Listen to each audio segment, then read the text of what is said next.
Hi, welcome to Barvotti's 31st live screening of Tools for Creatives. I am Phoebe Bradbury, and today I'll be demonstrating some of the tools that I use every day in my art studio. I wouldn't want to be without them, and I find new uses for them all the time. There will be promotional offers during the program, and the promo codes will be active during the demonstration and for almost an hour after. Please feel free to ask questions in the chat and let us know where you're viewing from today. I'll start with a short review of some of the work that we've done in the show, and then follow it with a demo of the products we have available. This will include the 5 promotional items. You will have your choice of any of the 5 modelers for 25% off the normal price. The promo code will be available now and several times during the program. The good news is that the normal price has already dropped 25%. The other good news is that we're trying to move from a fairly scripted program to one that is more the improv model, and that will take time. And just to let you know, things aren't going to run that smoothly, but we'll do our best. Here we go. Where do I go now? Here.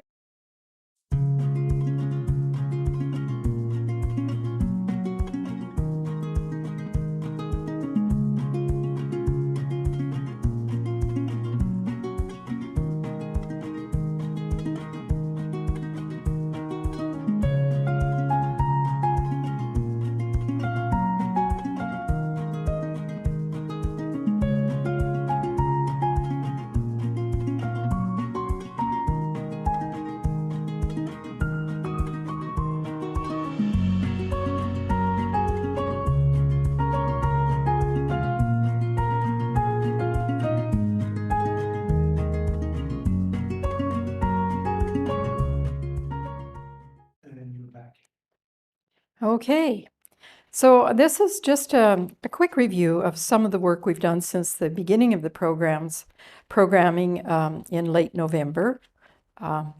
And this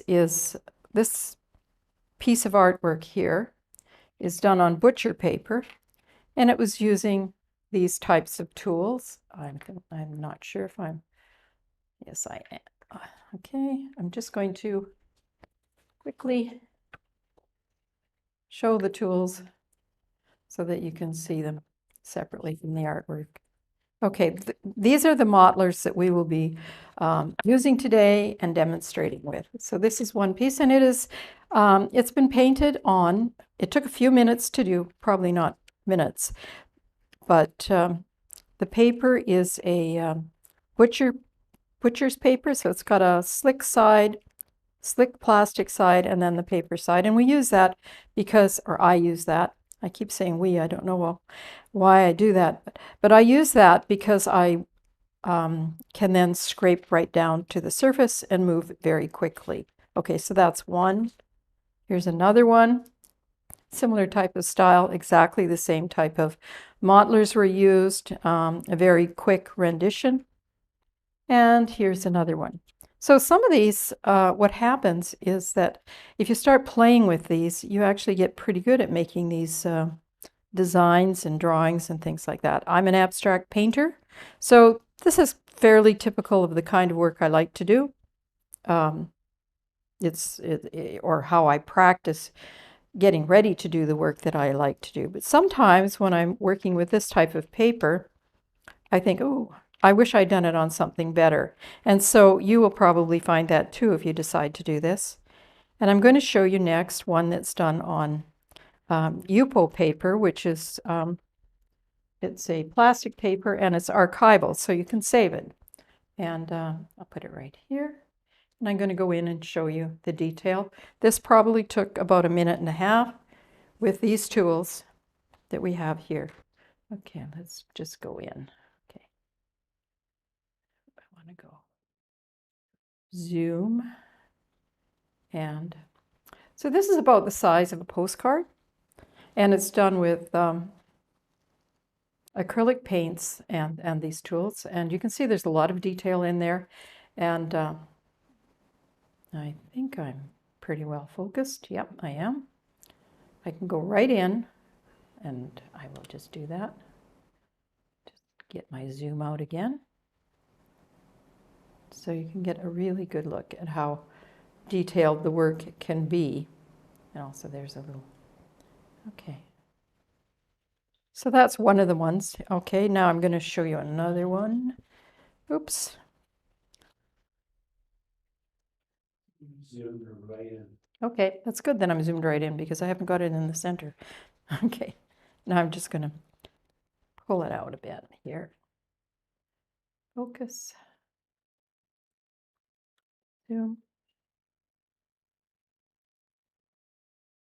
This zooming in is in and out is something we're getting better at. This is called Blue Bridge, and it was done fairly early in our presentation stage. So it was one of the better ones to pop out, and it's done with a tool that I've incised. Oops. I put my incised tools. So this is a tool that's been incised. It's just one of the ones I've made little cuts in, as you can see there, to give some of the interesting marks.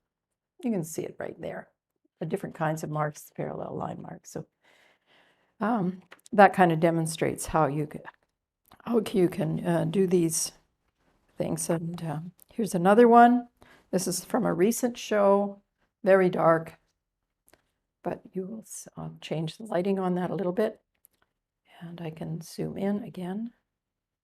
So you can see this one took quite a while, but that's because this is like the 4th painting I painted on top of it until I finally got one that was acceptable. So, and that's why moving towards a more improv type of format or model will work a bit better here, because we have to change according to how well things are going and improvise. So this is another one. There's a very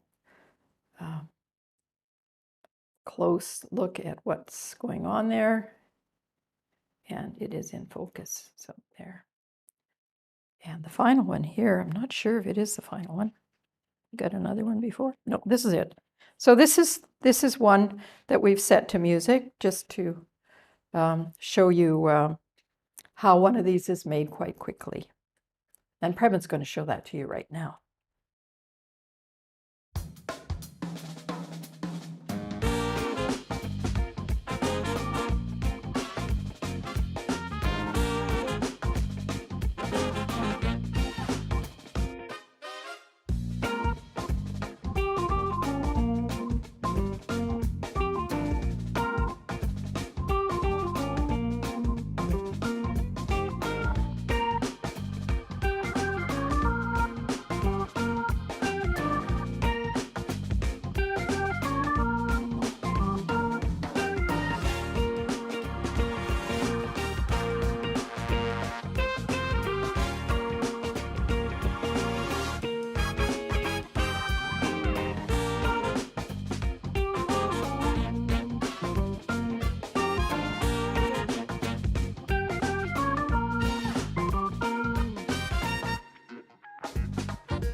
I'm on right now. I thought it's still finishing. Okay.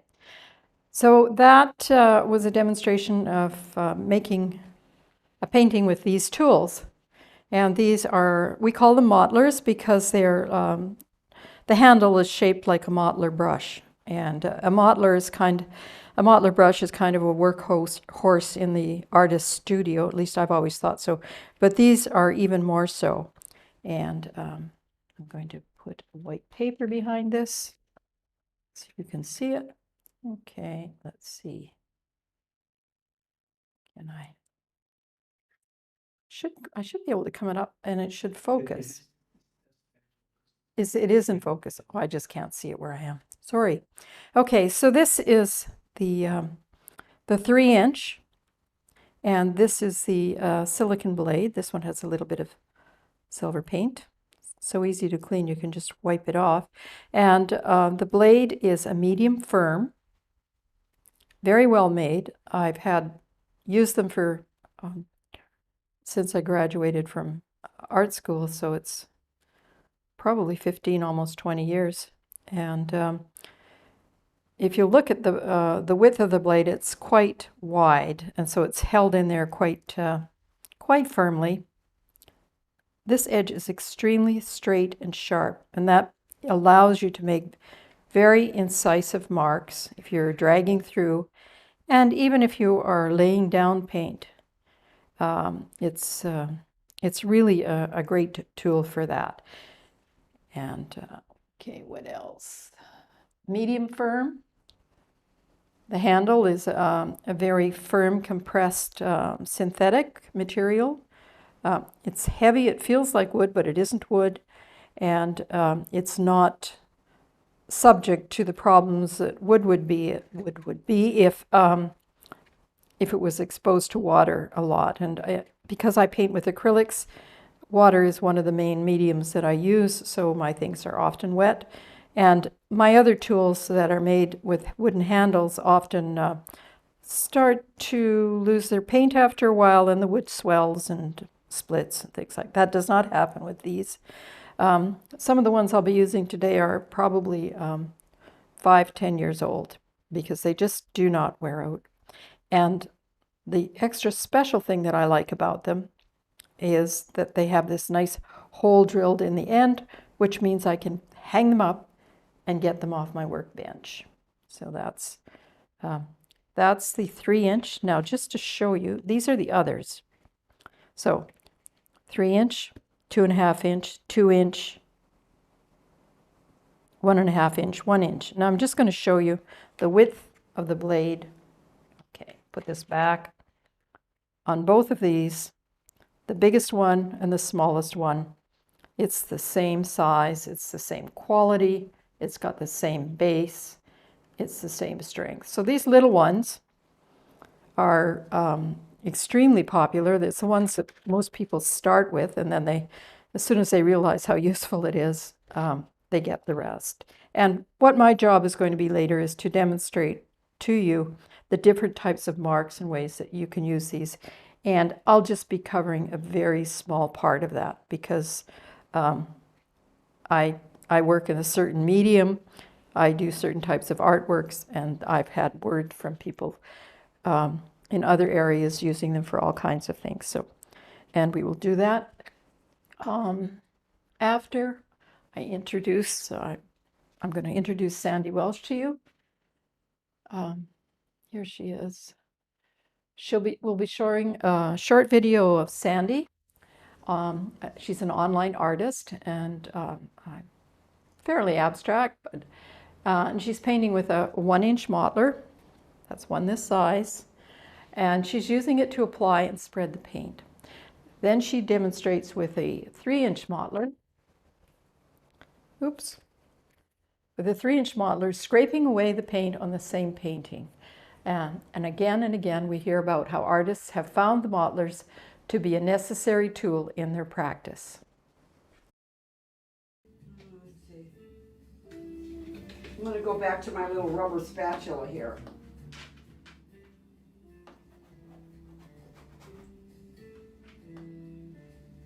She had that big ball of dark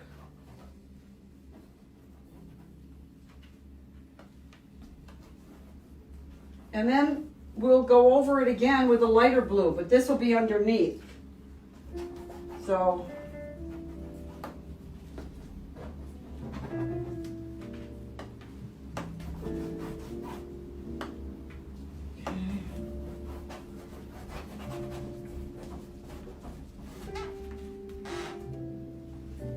are we getting to look like this ocean? See?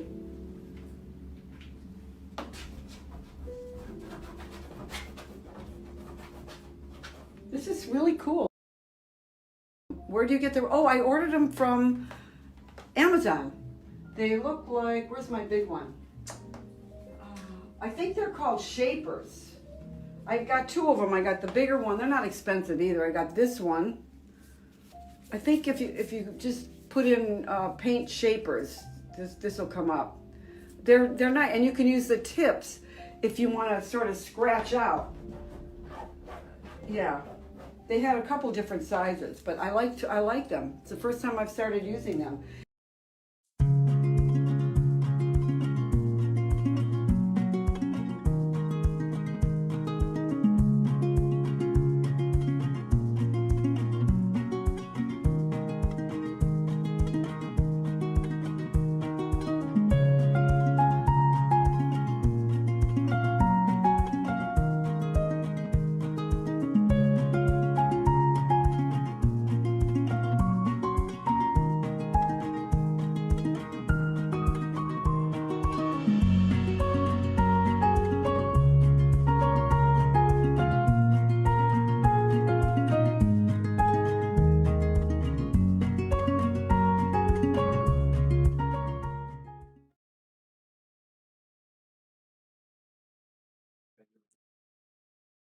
This is a painting I did at art school, and it shows some of the techniques that I will be demonstrating in the next section.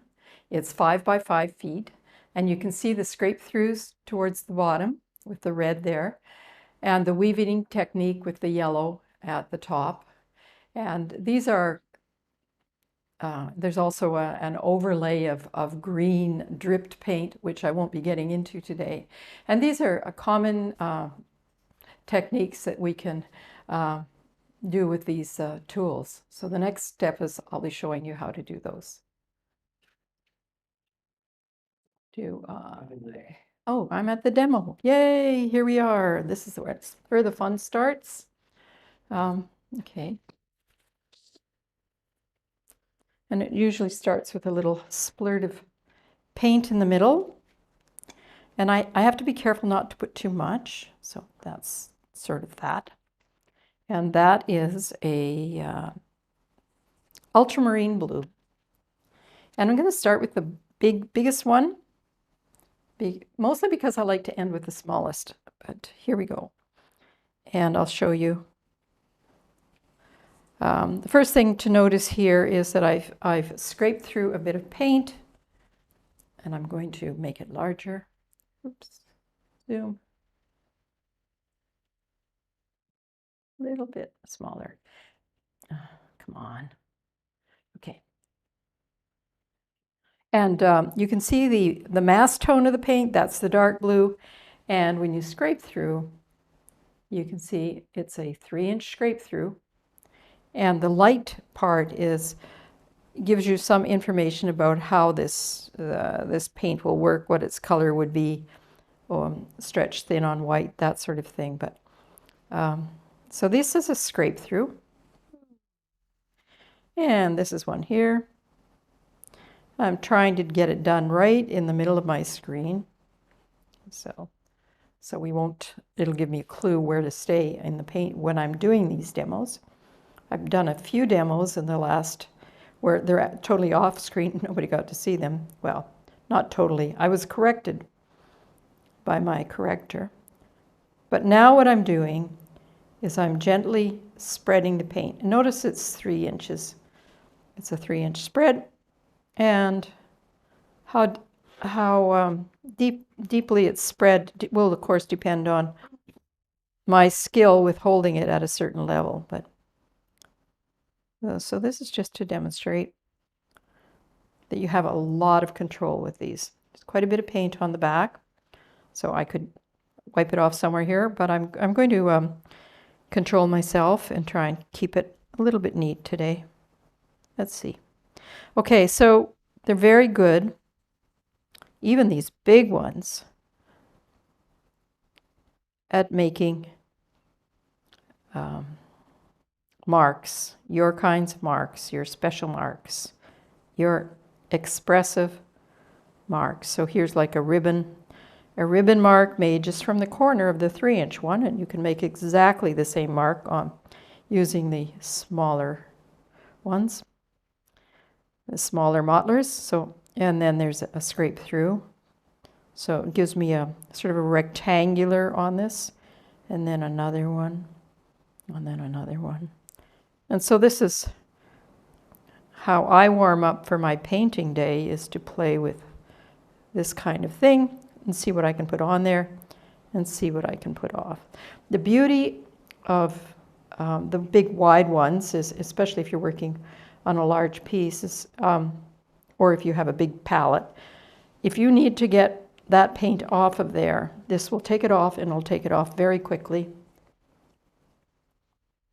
Normally I work with a damp rag that I've rinsed off. And so let's see. First of all, I'll clear this, and I'll just go like 1 sweep, 2 sweeps, 3 sweeps. So with 3 sweeps, I've either cleaned the surface of my painting or I've cleaned my palette, and I have left, by overlapping the lines and wiping between, I've left no lines and no marks. So it's a very quick cleanup tool. And notice, with just a quick wipe on a damp cloth, the tool is clean too and ready to go again.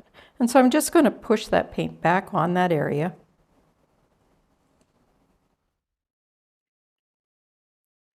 Try and stay in the center. Okay, I'm going to put the 2-inch, the 3-inch one down now, and I'm going to pick up the 2.5-inch. I'll scrape up this paint from over here. So this does exactly the same. It does it on a smaller scale. And so nice 2.5-inch scrape through here. And if you were watching the demos, you probably would have noticed me using those movements and things like that. So expressive marks, same thing.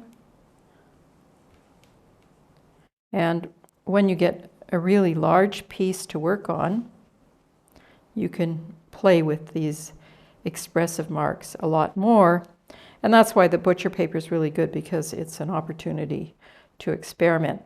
And then when you get on your final piece of work, you have a pretty good idea of what you want to do. And that's how I use them. Okay, here we go. It's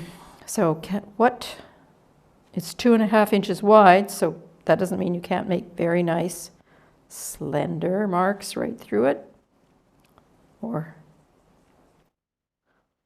as you can see, you can just really do a lot of different things. Now, one of the things I like to do when I'm demonstrating this is to develop a background, so I can, when I pull over some of the later things, you'll see part of the background. And that's what I'm doing here. I'm hoping that some of this paint will stick. So I'm actually going to wash this off now.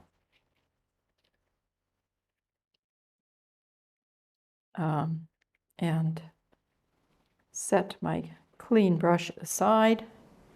And I'm going to put my rag into soak, or my cloth. I'm trying to call them cloths because they never wear rags on anything. So this is an aerolite yellow, and I'm just going to put a little bit of this on. And this is to help me develop this sort of underpainting. I tried to do this yesterday, and it seemed to work quite well. I shouldn't say I tried to do it. I did it yesterday, and it worked quite well. Okay. Oh, I forget what. I remember something about yesterday.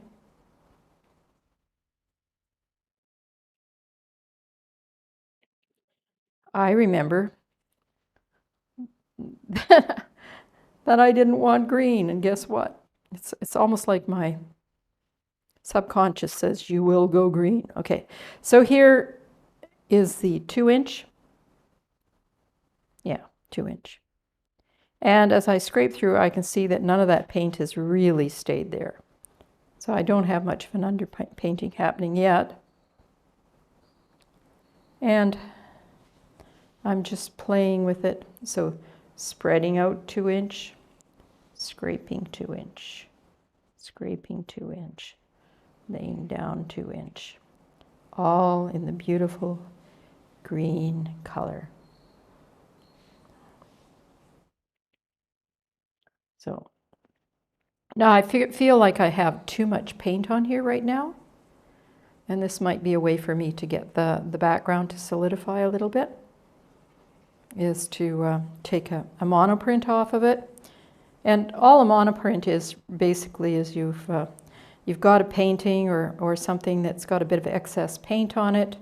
You might be doing it on purpose so that you will get a monoprint, or you could be like me saying, well, I've got too much paint on there, I'm going to do a monoprint. So I'm going to show you some monoprints that I've done. So this is another situation where I had too much paint on. So I took the painting and I just went like this.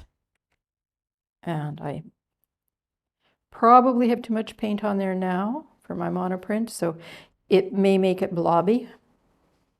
I've never been an expert at this. I've done it a little bit, but let's see. Has it made an intro? Oh, look at it. It's just very blobby. It just took a lot of paint off.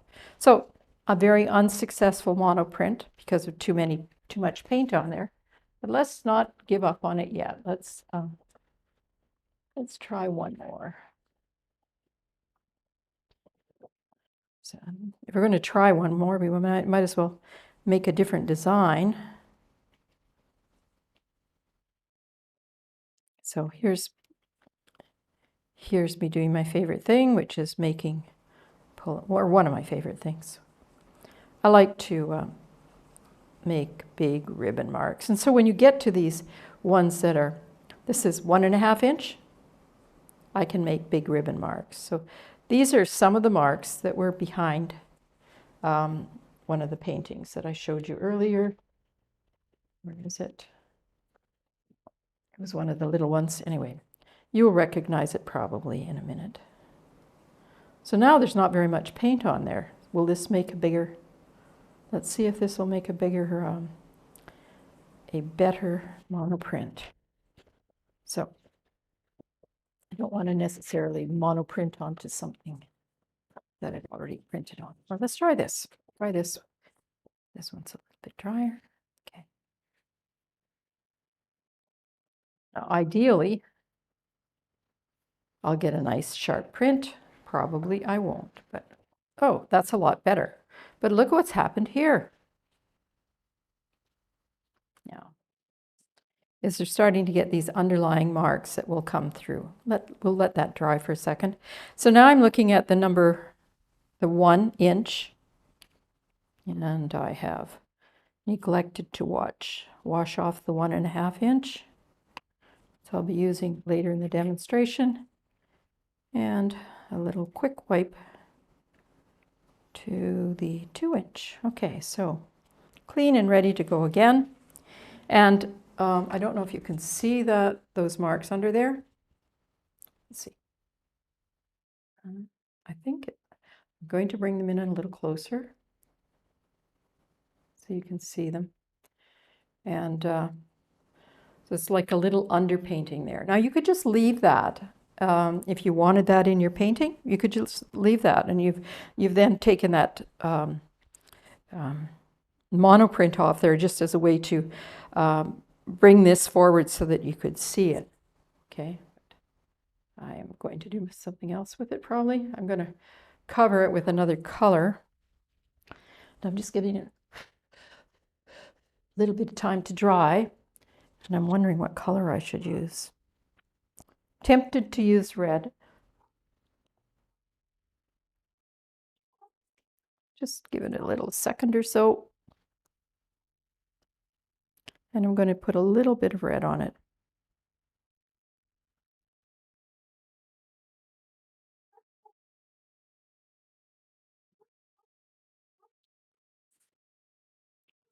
So when I say that I'm wanting to move more towards an improv model, I mean that for me, even as a painter, I do much better if I don't plan everything out. And I've found that, you know, to be fair to an audience, you have to do a certain amount of planning. And getting feedback really helps, I would think. I'm going to go right out to the edge here, because we like to respond to what's going on out there and answer questions and things like that. So the improv model allows me to say, oh, let's do this.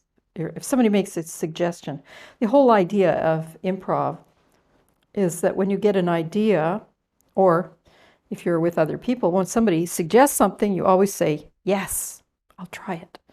I took a short course in improv once. And that's one of the first things they told us is you can't say no, you always have to say yes. But we have to be a little bit careful with that one. But okay, so here we have a nice square. We've got a 1-inch tool. I think, have I shown you a basket yet? I'm not sure. Oops. Something fell down on the floor. But here's a repeating mark, and in this case it's going to be, oh, look at the stuff below is showing through. Yay! So we're going to make a little basket weave thing with red on the outside, green underneath, and look at that. The interesting part is that the red has stuck to some of the white parts of the green. So what by basket, I just mean you'll lay down some parallel lines, and then you'll just take your little tool, whatever size it is. It could be smaller than this or bigger than this, and you just weave in and out. So over, under, over, under. Okay. And this one. And you can put these as close as you want to. I always demonstrate the same thing. So this is under or over. No, I did 2 over and away. Goodness sakes. Under, over, under, over. Got it right. Wasn't easy, but I got it right. Okay. Over, under, over, under, under, over, under, over. So the things I'd like to point out is that we're starting to see that other painting underneath, which is something that you might or might not like. And these tools are perfect for, you know, scraping out the amount that you want to be scraping. You have to test it and make sure it's dry enough and things have sat long enough. But that's one of the things that you can do with this. What I've just noticed with this the first time is that I had put marks across like this, and then I'd drawn through it, and it almost looks like I've got little bamboo marks going across. So if I had used a brown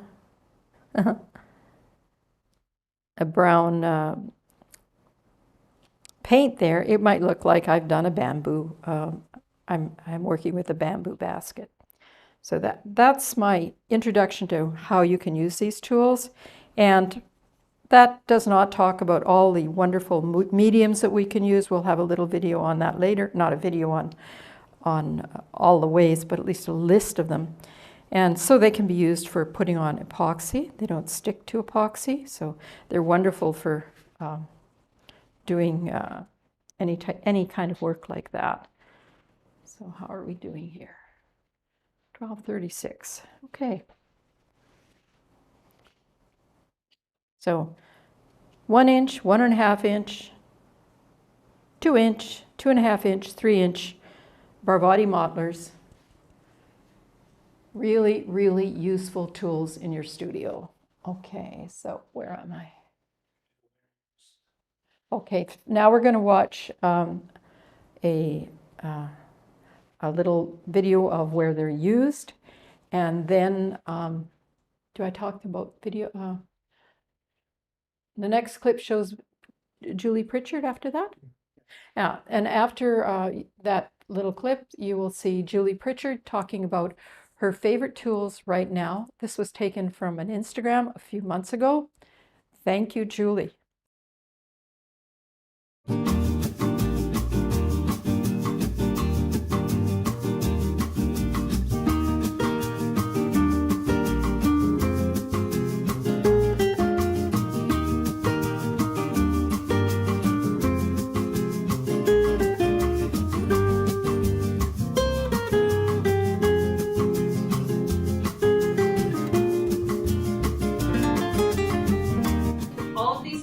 Are paid for by me. I am not receiving any paid sponsorship for any of these mentions.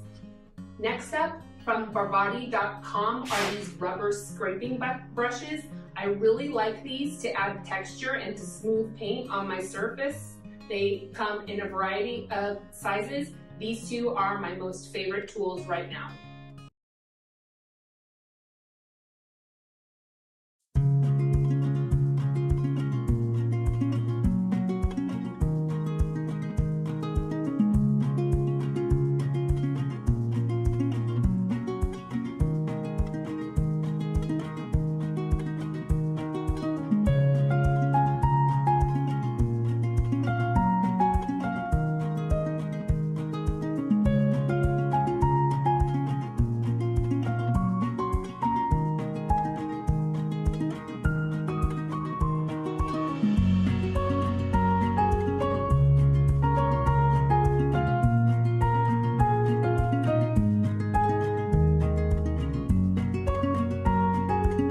Of course, it'll depend on this one.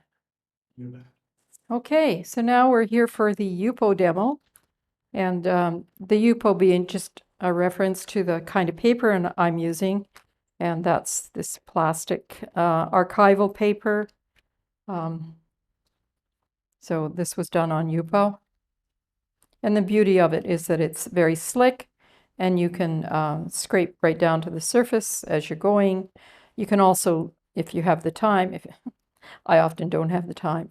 Well, if you're working in a studio, you can go so far, then you can let it dry, and then you can work into it from there. I haven't done much of that here, mostly because I try to get it all done in one session. When I talk about Yupo paper, it's because the Yupo has a finish and it won't absorb other paints. So you can make your own non-absorbent paper or surface by just using gesso and putting a gloss layer on this. We may try it later.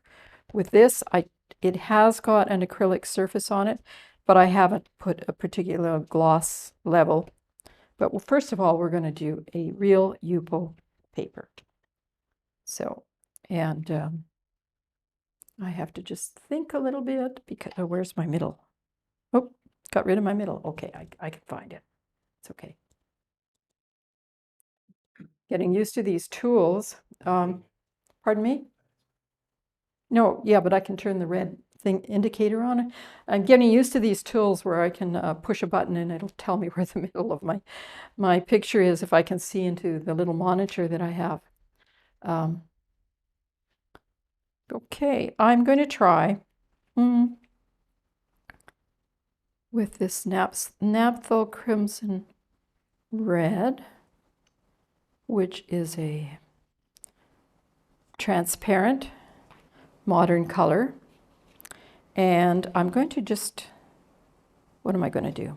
I'm going to use some, these are the tools that I haven't done anything to. And this is a tool that I've turned into a parallel line maker.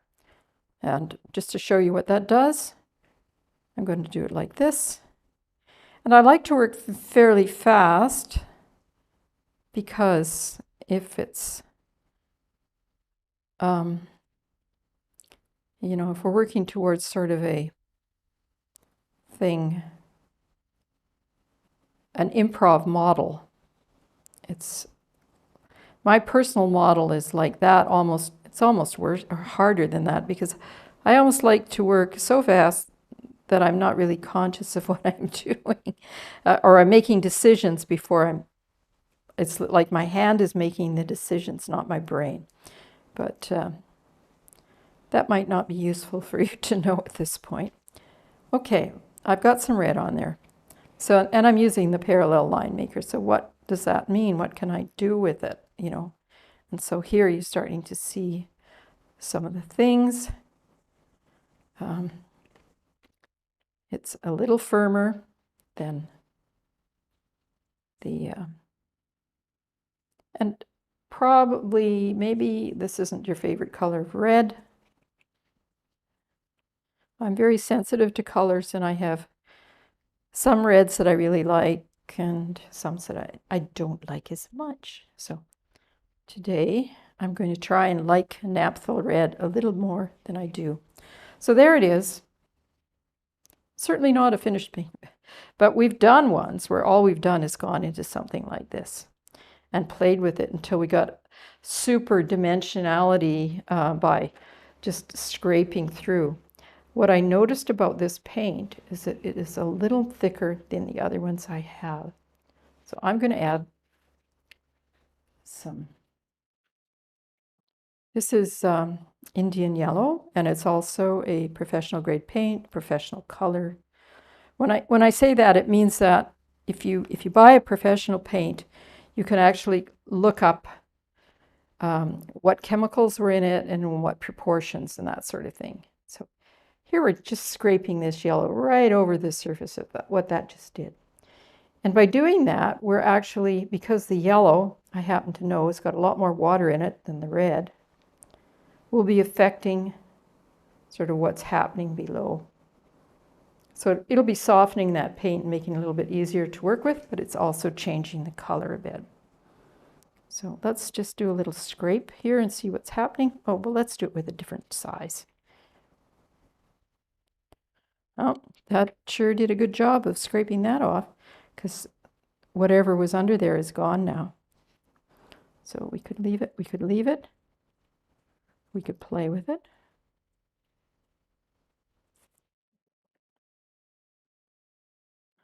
And so this is now an orangey color.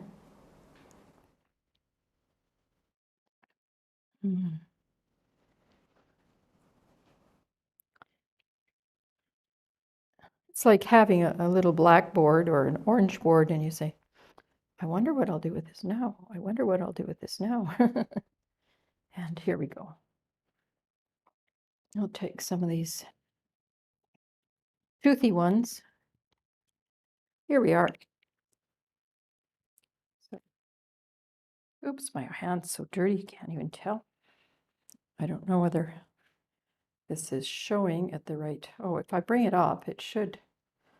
Yes, here.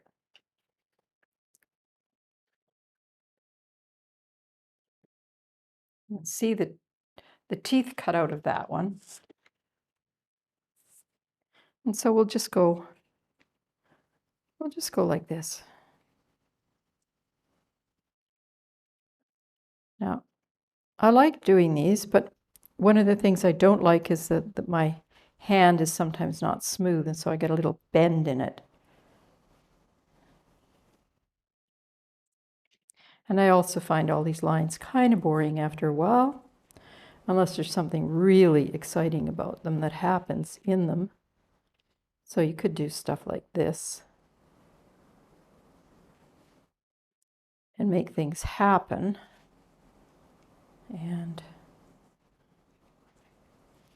so you could also, because it's still so wet, you could take out big swaths of things. And you can leave a background of these weird snaky things that you've got behind there. So as you can see, I'm actually learning this at about the same time as you're learning it, because I haven't really done this before, but it's very, very interesting to me what's happening here. I kind of don't like that big thing in the side. But I will revisit this probably many times. Then I look at some of these little squares and I think, oh, I'll just get rid of that one. Maybe that one. I'll try to do it in sort of a random way, but it's very hard to be random. It's not the easiest thing. But you might just play with it. And when you start to think you see something, maybe when your eyes start to do, you see things moving in and out, you might say, oh, I like that just the way it is.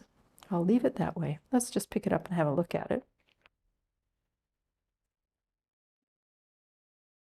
See, when it's taken away from the edges, you can see that it's sort of cut out of something. So it's kind of a reality unto its own. I left quite a mess there. Do I want to leave this the way it is? I might. I think I will.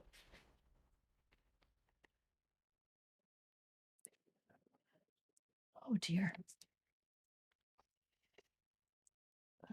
And then I have to deal with like what's going on here because this is my butcher paper, goo on it. So I'll just pull this over. Take the wet off these. And we'll start with something a little different. We'll try that regular yellow paper. Ever since I said I was going to do it, is what I call improvising. I wanted to do it, so let's do that. And as far as the improvising part, what would be great would be to get ideas from people watching on how they might want to improvise it, and maybe we can collaborate and work together to see what we get, because it's very interesting to get something you've never seen before. It's probably part of the reason why when I'm doing some of these things, I say, it's not like it's perfect, because who can tell what something you've never seen before? How can you determine whether that's perfect? But you can say, well, maybe I want to look at it again before I destroy it. So that's another way of doing it. So I wanted a piece of paper towel to dry it a bit.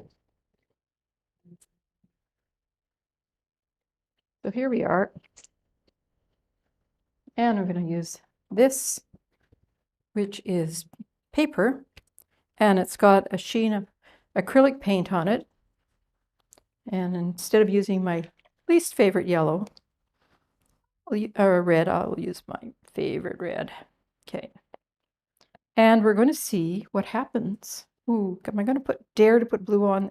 If I put blue on there, I'm going to get green. I'm not going to put it on there. Maybe I'll put some of this other yellow in. Yeah. And towards the end, I might put some Payne's Gray. And a Payne's Gray is just sort of like a transparent dark color. We'll see what we can do here, if anything. So, ta-da! First of all, we're going to see if it works the same. Oh, it does scrape through quite well. Not quite as well as Yupo paper. And it stains really well, which I like. See, like the things that I put on are stained underneath there. I like that. So let's see. Let's see what we can do here. Let's not be afraid. Let's not throw it away. And even if this turns out to be a real mess, I probably will not be throwing it away. Okay, so what do we do? What should we do? So Payne's Gray is sort of a neutral dark, which is used in paintings when you don't want to use black, but you want something very dark. And why wouldn't you not want to use black? Well, zoom out, he says. Okay. I'm just a little bit out. Is that better? Okay. That's better. Then you get more of an idea of what's happening here, because this is a much bigger piece of paper. And as you can see, it doesn't, oh, we got this wonderful browny icky color here. It does not, we might get that bamboo effect here. Let's see if we can get that bamboo effect. Okay.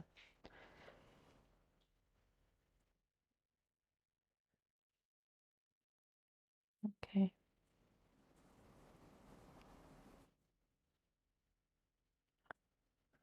By bamboo effect, I'm referring to the almost bamboo-looking black basket we looked at just a little while ago. So, do I want to do a great big whole thing like that? I don't think so. But we're just going to try a bit of it. Let's do let's do a little bit of 1, 2, 3, 4, 5. Okay. I'm not going to do that over here. I'm going to do this over here. And I may even do a bit of this, and this, and this, and this, and this, and this, and this, this, or something like that. Okay, I'm just fooling around. I'm not trying to make the best thing or the worst thing. So we're going to go over and under, over and under, over, under, over, over. I'm a little confused now. I think that's, oh yeah, here I am. Over and under, over and under.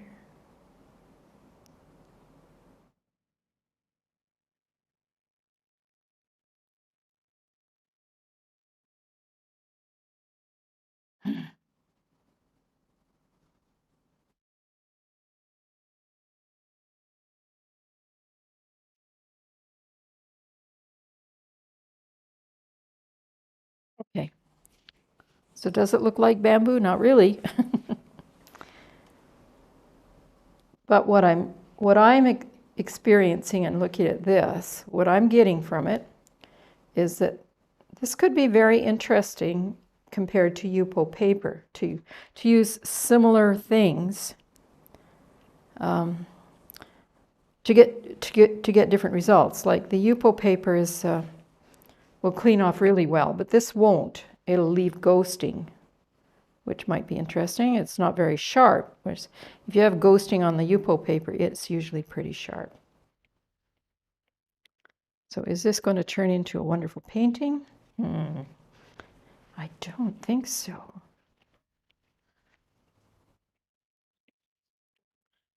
Mostly because I sort of lose heart when everything goes brown or dark. Let's just see what we can do with this.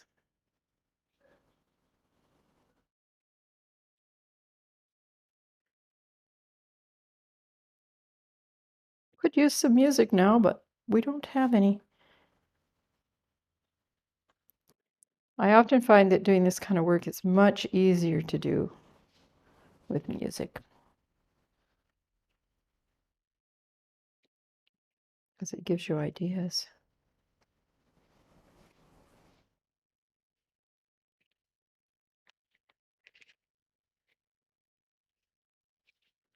Okay, so let's play with this.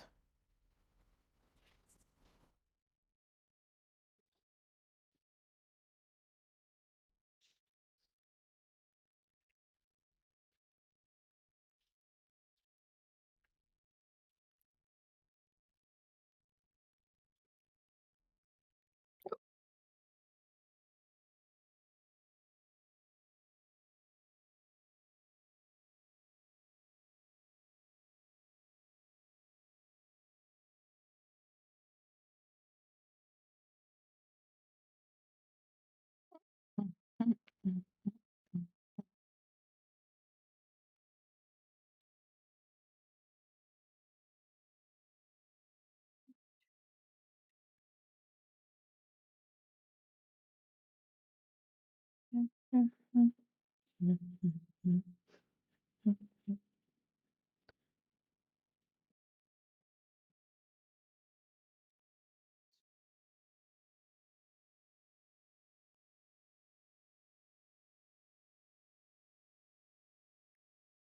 you can see, though this is no masterpiece, that just fooling around with repetitive marks, even on something as poorly prepared as this, can be a lot of fun. Oops, I think I just need a little squeeze there, a little squeeze. Oops, no yellow there. Okay, well, too bad. So this is nowhere near as sweet as what a Yupo paper picture is, but it does show that you could probably use it, and I think it would work if you put a layer of gloss on top of the plastic, on top of the white paper. Let's put that down there. Well, actually, it doesn't look too bad from a distance. Okay, so here we are. And I don't know whether I have time, but I'll go out with a little, what do I do now? Okay. Preben is going to show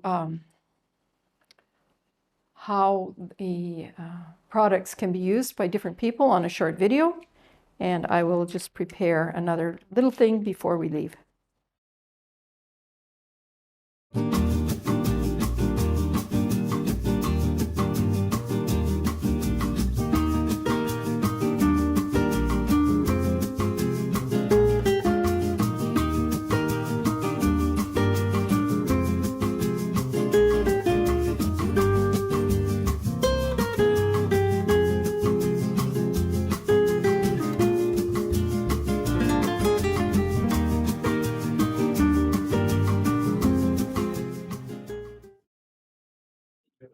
I'm back. Okay, let's see if I can get this in. Okay, what I want to talk about briefly here is poured paintings, which are where somebody mixes up paint in a, not mixes up, but puts paint into a glass, and then not a glass, it could be plastic or anything, and then they pour it onto a painting surface, and then they tilt the surface to see if they can get interesting things. Now this is fascinating. It's been on, I saw it on the internet a few years ago, and so I experimented with it, and I liked it very, very much. I wouldn't say I would become just a poured painting enthusiast. I want to show you this, though. This is one of the ones I liked most. I did about 50 or 60 of them, and I'd say I probably liked about, really liked about 15 or 20. Okay, so here we go. This is one of the really liked ones. And part of the thing that determines whether or not I like it is whether I can actually be an artist with it. Well, and that just means that I do the pour, and while it's just before it's, if you're pouring these, what you'll often find is the very most interesting things go pouring off the side, and you just have to accept that that's what happens. But if you're lucky, you get something that stays on the surface, and then within minutes it sets, and you can't really do much with it. But those minutes are the minutes that I work in when I'm pouring them. And so this one, if you'll see that orange blob at the top there, I'll zoom in. I'll bring it down. Okay, this orange blob. This orange blob here, see? It was just sort of a blob of orange. And the art that I did, which I thought was art, is what I put I had I think it was a barbecue stick, you know, one of those little wooden ones. I stuck it in here, so it was a little pointy stick, and I just pulled it out very deliberately. I wanted to see the paint move out, and I had done enough of these to know before that that's what would happen, and that it was dry enough, it would stay, and it would become part of a composition. So to me, that little bit of work there, and I probably did some other work in other places, but as much as possible, I left it alone. to be whatever it was going to be. And the interesting thing about it is how high the resolution is. First, there's that exciting part of being able to work on something that I've never seen before and do something to it. Really exciting. The name of this piece, by the way, is called New World, and obviously new types of creatures. And I'll just go in and just zoom in, right in, as far as I can go. I think that's about as close as I can go. But you can see there's very little loss of resolution. And that's why I like them. So I can demonstrate this on the show and how to do them and how to turn it into an art piece as opposed to just a pretty poured piece. Because I really do think if it's going to be an art piece, you've got to do more than just pour the paint on the painting. You've got to do a little bit with it, just a little bit. And sometimes that involves just figuring out how to pour it in such a way. But I haven't got one of those to show you right now. I'll show you this. And I'm going to now show, what am I going to do first? I say, yeah, when I return, Previn's going to show you a short video on what kind of mediums you can use with this. And that includes the epoxy finish that's on this. It's got a very high glossy epoxy finish. And the reason I finished these with epoxy is because the resolution is so high, I want to protect them. This little 8-inch by 8-inch painting can be put on a wall 4 meters high or even larger and not lose very, very little resolution. The resolution is molecular. That's why I'm so fascinated by them. Even paint strokes or photography do not have that sort of molecular resolution. And the reason I make them 8 by 8 is so that I can capture it on my Epson scanner. I've got a very good scanner. So, okay, so he's going to talk, the video is going to go briefly over the different mediums that are used. Is that right?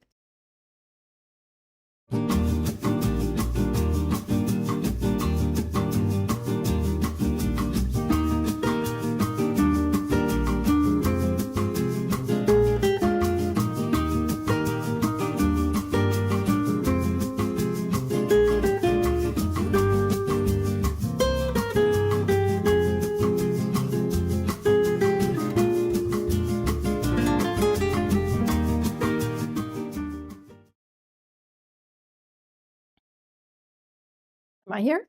I mean, are you here? Okay. So here's the paint. This is this painting printed on a 3x3 board. And I have these all over my house now because I had all of these little paintings that I like so much, tiny, but I really wanted to see them large. And so this is an example of, the resolution going way up. As you can see, can you see that on there, Preben? Yeah. And so when I'm looking at it here, I can't even see the edges of the dots. I can still see all of the lines. So the resolution is still there. And I just wanted to demonstrate that. And in case you're interested, we can go over that, and we can also do some demos of using epoxy.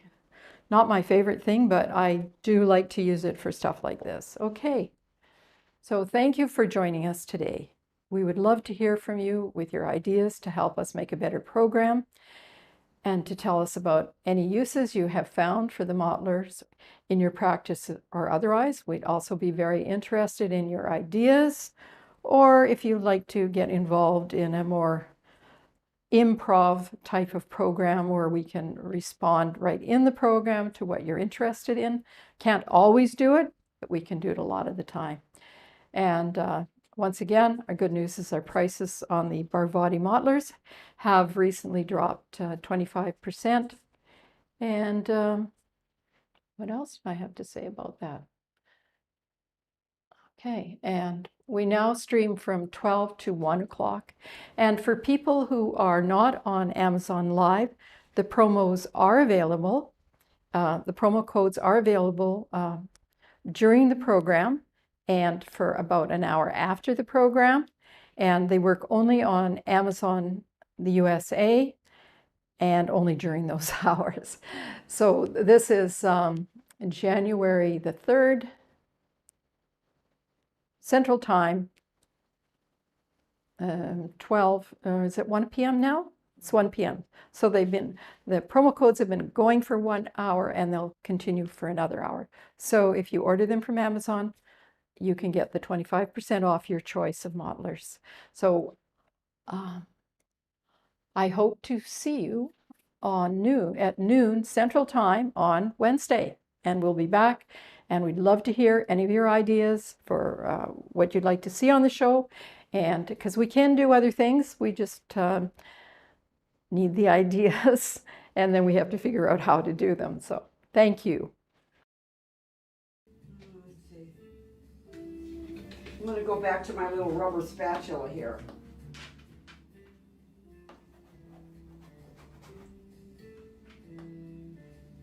She had that big ball of dark.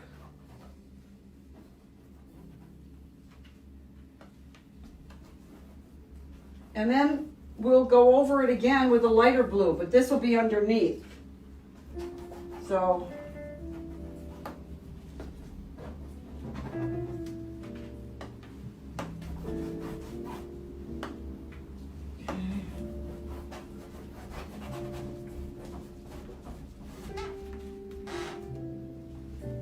are we getting to look like this ocean? See?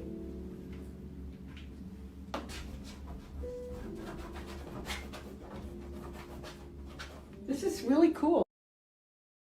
Where do you get them? Oh, I ordered them from Amazon. They look like, where's my big one? I think they're called shapers. I got 2 of them. I got the bigger one. They're not expensive either. I got this one. I think if you just put in paint shapers, this will come up. They're nice, and you can use the tips if you want to sort of scratch out. Yeah. They had a couple different sizes, but I like them. It's the first time I've started using them. All of these products are paid for by me. I am not receiving any paid sponsorship for any of these mentions.